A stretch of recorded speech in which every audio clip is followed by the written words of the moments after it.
ہندوستان کی تاریخ کی سب سے پہلی سلطان خاتون رضیہ سلطان،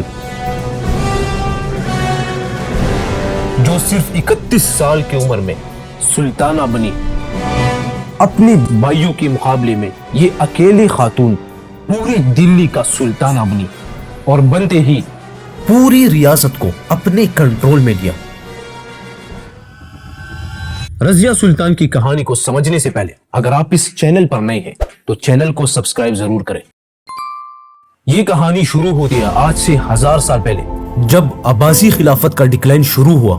مسلمان آپس میں لڑ رہے تھے اور ہندوستان چھوٹی چھوٹی ریاستوں میں تقسیم تھا۔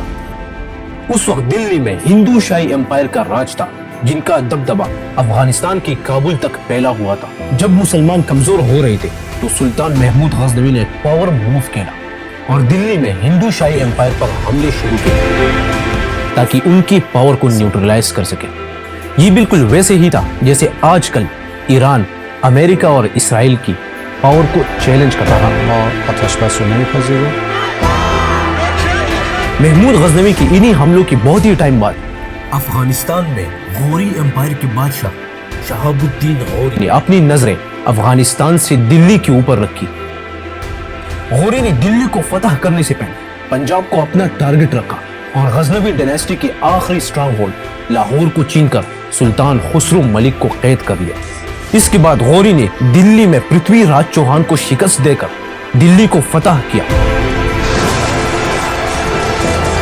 غوری کا اپنا کوئی اولاد نہیں تھا، تو جب لوگ اس سے پوچھتے تھے کہ آپ کے بعد اس سلطنت کا جانشین کون ہوگا تو غوری جواب دیتا کہ میرے ہزاروں بیٹے ہیں، میرے ترک غلام۔ غوری نے اسی ترک غلاموں میں کئی غلاموں کو اپنے کمانڈرز کے طور پر رکھا تھا۔ تو جب غوری نے دلی کو فتح کیا، اس نے اپنے سب سے فیورٹ غلام قطب الدین ایبک کو دلی کا کمانڈر منتخب کیا۔ غوری کی مرنے کے بعد اس کے فیورٹ غلام قطب الدین ایبک نے دلی میں مملوک سلطنت کی بنیاد رکھی، لیکن جلد ہی لاہور میں وہ پولو کھیلتے ہوئے گھوڑے سے گر کر مر گیا۔ قطب الدین ایبک کے بعد اب تخت پر اس کا داماد التتمش بیٹھ گیا، جو خود بھی کبھی ایک غلام تھا۔ التتمش نے آ کے اس امپائر کو منگولز کے حملوں سے اور کئی اور حملوں سے بچا لیا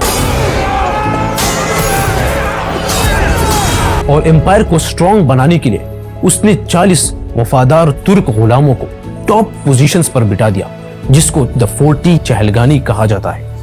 التتمش امپائر کو مضبوط تو بنا رہا تھا، لیکن وہ ہمیشہ ایک ہی بات کی سوچ میں رہتا تھا کہ میرے بعد میرا جانشین کون ہوگا، کیونکہ التتمش کے جو بیٹے تھے وہ سارے عیاشیوں، پارٹیز، شراب اور فضول خرچے میں مصروف تھے۔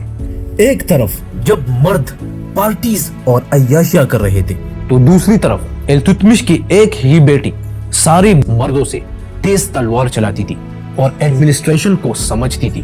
اس لیے سلطان التتمش نے اپنی زندگی کا بہت ہی سٹرونگ ڈیسیجن لیا کہ میرے مرنے کے بعد اس امپائر کا جانشین میرے عیاش بیٹے نہیں بلکہ میری ایک ہی تیز تلوار بیٹی رضیہ سلطان ہوگی۔